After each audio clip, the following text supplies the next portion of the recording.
Hello, everybody. I'm back, and I just want to ask for continued help. And let's see. I'm just trying to figure out how to do this video. Like, what should I say? That's different from all the other videos that I've done, and it won't be much different. Just yeah, I'm back. The previous video I did, I told everyone that I'm okay until the end of April. I have my rent paid, thank God, this month and next month. Paid it early.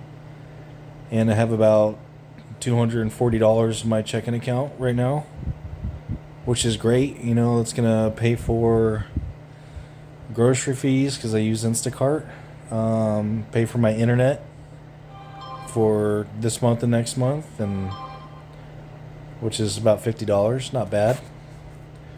I don't really have a whole lot of expenses. Trying to keep it to a bare minimum. It's internet, $50 for that. Yeah, it's super important, you know, nowadays. This is how I'm able to do these videos and get help and have that outreach is the internet, so it's like required. And it keeps me busy during the day because I'm pretty isolated and alone here in this house. And so I have the internet, I've got rent, I share a room with somebody. It's a rather large room, but I pay $700 a month, which is quite a bit, to be honest, for sharing a room. But I don't really have any other options, you know. I don't think, especially with my credit the way it is now. I used to have really good credit, almost near 800 until this disaster happened to me. But so I pay 700 to share a room, and that includes, you know, utilities, and you know, gas, electric, using the appliances, washer, dryer, garbage, sewer, all that stuff is included, which is great. Sorry for moving this thing around so much. There we go. It's better. And then usually just fees for using Instacart, you know. And maybe I'll get some knickknacks here and there, like new pillows. I don't have to do that anytime soon, thankfully. So I spent some money on like a fan that I still have. It's been a godsend, to be honest with you, because of my injury. I still use it even during the winter time because it gets really hot. But yeah, so I don't really have a whole lot of expenses anymore. Just rent, internet, grocery fees. I'm just trying my best to live bare minimum, scrape by the bare minimum necessities, to be honest. And, you know, like buying toiletries and stuff. Don't even really buy new clothes. I mean, this is probably the same sweater you've seen me in for the last probably all my videos. I don't really buy new clothes, you know. Just have a couple of outfits now. But yeah, I lost everything in this. I lost the car that I had, the furniture that I had. I had a bunch of clothes that I lost as well. My brother ended up tossing them even before I even had a chance to come back and get them. Thousands upon thousands of dollars of stuff just gone. I had to sell some things too to make ends meet early on before I started fundraising, because I lost my SSDI, and I just didn't know what else to do, so I started selling. I had a laptop that I sold, I had this really nice camera that I sold, I had a couple other things that I sold, and then I was just like, I don't know what to do. And then, you know, I had a friend say, you know, maybe you should start a fundraiser, I'll help you with it. And I really needed help at the time with it, because, like, I was still just so obliterated. I was way worse off years ago. But needless to say, that's my situation. My life has been it's been a living hell for the last, honestly, 10 years. Ever since my daughter was born about 8 years ago, and I'm not saying it's her fault, I'm just saying that for time frame references. She's 7 now, she'll be 8 this year. I started getting really sick from a medication that was prescribed to me. And, like diabolically sick. It happens to people. They're called benzodiazepines. For anyone new that's watching this, I was poisoned by prescription meds, psychiatric meds, and I went into the doctor's office all that time ago because I just had some small anxiety, and they turned my life into a living hell, and I had no informed consent about the dangers of these drugs. And they all have black box warnings, right? And what that means is they can cause suicidal thoughts and actions. And they just prescribed it to me like it wasn't a big deal. Not a big deal at all. Oh, just take these meds, And even the pharmacist didn't even say anything. And I had either an adverse reaction. I felt like I poisoned myself. I probably had serotonin syndrome and didn't know it. I didn't know anything about these meds, Anyways, I was poisoned, and I know some people would be like, "Oh yeah, right. You can't get poisoned by prescription meds." No, you really can, and I was, and many other people were. They made me very, very sick.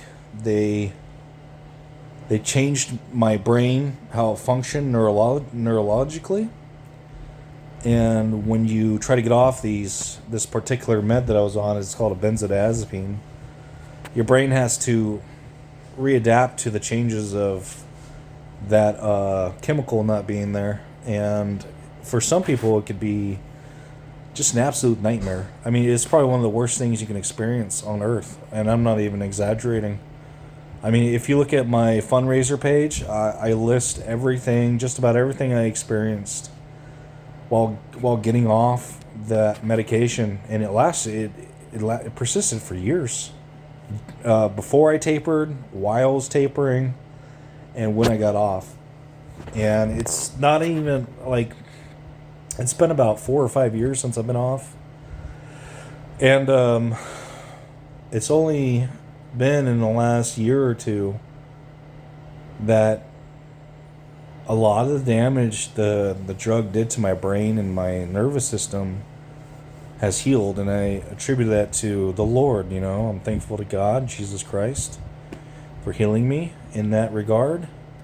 I still have a lot of healing to do because, as probably a lot of you already know, that when I finally did get off the Valium that I was on, I was so bad off that I was experiencing just tremendous amounts of suicidal ideation. Suicidal ideation for months and months and months. And it just got to me. I mean, I can go into that, but I had a suicide attempt. I walked around in the heat in Arizona, and I nearly died from heat stroke, but it really just ravaged my body. And I've been recovering from that for the last 5 years. Wow, 4 or 5 years now. And it's been a long journey, and it's been really difficult. But I trust God in this, because I remember when I first asked him for healing, I heard him tell me, he said, "Trust me, rest in me, and have patience." And that's what I've been doing since, and it hasn't been easy. It hasn't been easy at all, and it's actually been really stressful and scary at times, and still can be scary for me, the way I feel. But I know it's going to be okay, because about 4 years ago, the Lord comforted me in a very real way, supernaturally. It was amazing. I was so scared one night that I just had a simple prayer and I said, God, I'm scared. And I was laying on my bed. I was in another room at the time before I transferred to the pink couch here. And within a minute of me saying that prayer, I felt like somebody just laid this blanket on top of me, and it was an invisible blanket. I couldn't see anything. But it felt like this blanket was made of not cotton or wool or anything like that, but it was made of peace and comfort. I don't know how to explain it other than that. It was pretty amazing. And it just had this weight on it, and it rested on top of me. Like I could feel the weight, and then all of a sudden it just kind of slowly went through my entire body, and all that fear that I had just went away. And I was at total peace and comfort. It was amazing. And then as I drifted off to sleep, I felt all those horrible sensations where my body would contort and stiffen up, because when you get overly dehydrated, your body, the cells can shrink or expand, depending on what your electrolytes are. And if you stop sweating, that's a real bad thing. I mean, it's really deadly. And it affected my brain, it affected my spine, it affected my skin, my muscles, and just everything. And so I felt those horrible sensations come over me. But at the same time, I felt this river of love, supernatural love, God's love, just flood through me for about 10 minutes or so. And it was just amazing. I had the biggest smile on my face. And I'll be honest, I thought I was being healed at that time. You know, like that. I was like, God finally heard my prayers.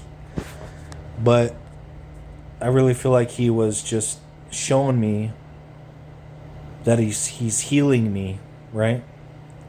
And it wasn't necessarily an instantaneous heal, that it was a gradual thing. And I have a friend that kind of, what's the word I'm looking for, had a confirmation of it being gradual, you know, so. And that's what the Lord kind of told me in the beginning. He said, have patience, right? And so that's what I've been doing, having patience. And there's been a lot of people that have come and gone, and you know, they try to give me tips, and oh, you need to do X, Y, or Z, and oh, you need to do like a 40-day fast, or things like that. But then I always go back to what the Lord told me. He told me 3 things. He said, trust me, rest in me, and have patience. He didn't tell me to do a special diet.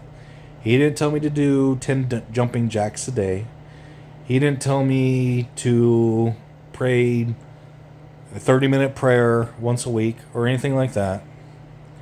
And this is my own unique journey, so I'm getting there. It's very slow, and you know, sometimes I wonder, like, well, maybe the Lord said it will be complete, because the rapture could be happening soon. I'm really convinced that this is the year 2026. I'm going to link a video that is just mind-blowingly amazing. And he's not the only one that talks about it, but there are so many parallels and typologies in the Bible about 77 and 84, and Israel is 77 years old right now, and they turn 78 in May 14th of this year. So I'm really looking forward to going home in the next 2 months, which would be absolutely amazing. You know, finally I get to be free physically. But, you know, in the meantime, I just want to be proactive and just put this video out there and link my fundraiser. And I know a lot of people are going to look at the fundraiser and see that I've raised probably, I think it's about $9,800, which is amazing. But the thing is I've had that same fundraiser for the last year. So all that $9,800 is for a whole year's worth of living off of. And yes, I've had donations on PayPal and Venmo, but the majority of it's been on the fundraiser. So I don't want people to look at that number and say, oh, he's raised enough, oh, he's good. It's all been spent. It's been spent for, me just trying to scrape by. So I've lived off of probably maybe 12 or 13,000, maybe 14,000 over the last year, which is actually like poverty level. And I'm not saying that to guilt trip anybody or anything, but I'm showing people that I'm just getting by. I'm not using this money that is donated for for anything else other than paying my rent, my internet, my grocery fees, and I also, more than not, I give money to my ex-wife for my daughter, because that is something I should be doing. Even though I cannot work and provide for my daughter, I just give her money, from the donations.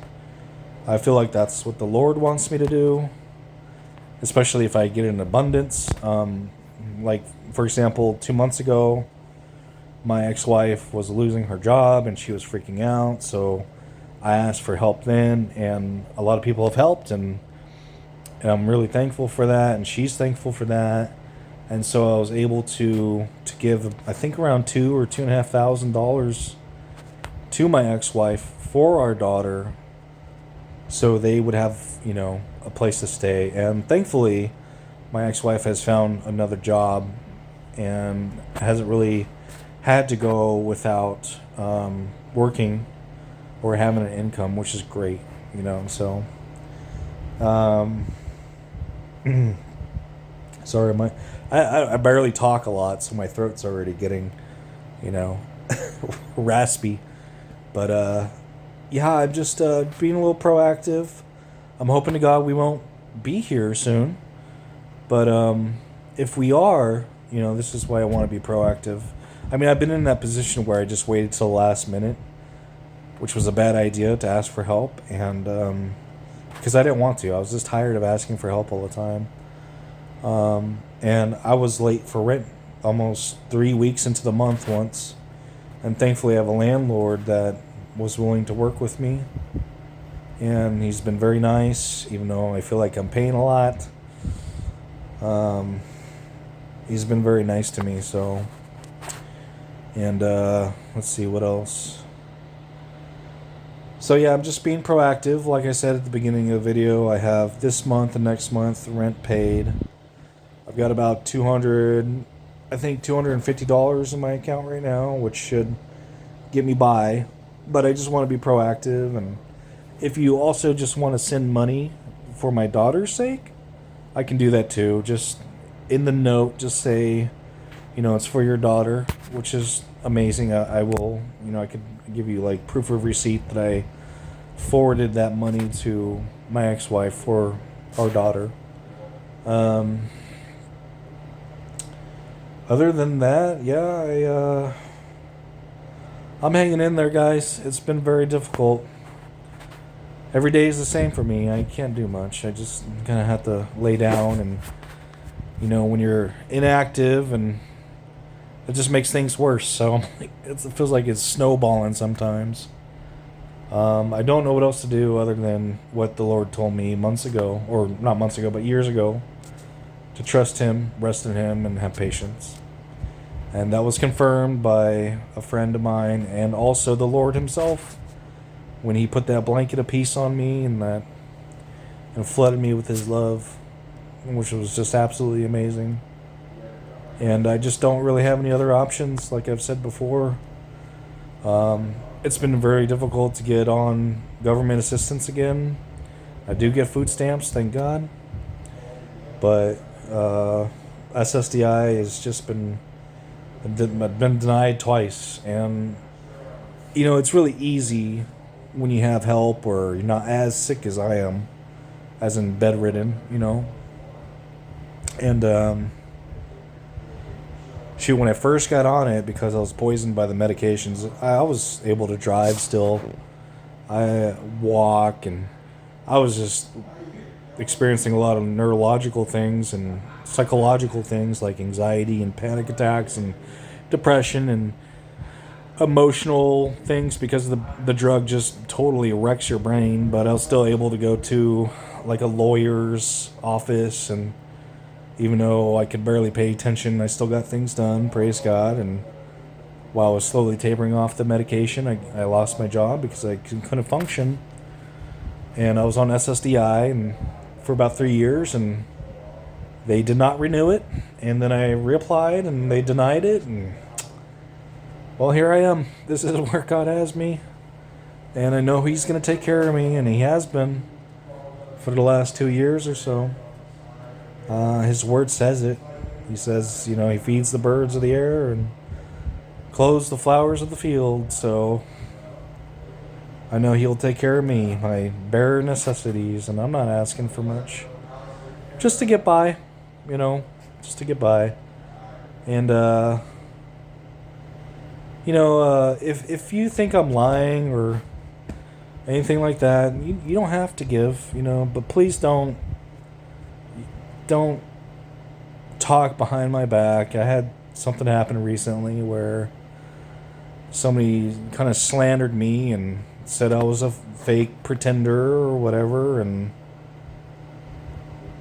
there was like no evidence that I was fake or pretending, but they just wanted to say it anyways. I don't know why. Maybe they don't like me or something. I don't know. But if you don't agree with what I'm saying, or you don't have to help me out.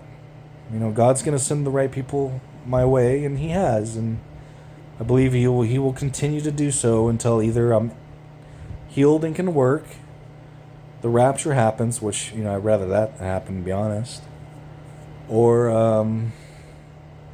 I die. I guess, I don't know. Those are the three things. But yeah, it's a long video. It's 22 minutes already. So thank you if you watched this far. And yeah, I'm just kind of, I'm gonna post the fundraiser, and I know I have a monthly goal of 1,500, but I could live on probably 2/3 that. I'm just trying to scrape by, guys. That's all. So if you're willing to help me, thank you so much, and I know God will reward you. And I thank you so much, guys. You guys have been absolutely amazing and very wonderful and kind and loving towards me. So God bless you guys all. My voice is getting really raspy, so I'll probably end it here. I guess I said what I wanted to say, so thank you all. God bless you, and I'm going to link that video for Captain Cookies below. Great video. I really recommend you guys watching it. It's amazing, and I really believe that the rapture is so soon, and the tribulation is just right after that. Okay, God bless you guys. If we're gone soon, I'll come personally and thank you at the wedding supper of the Lamb. Amen, guys. Take care. God bless.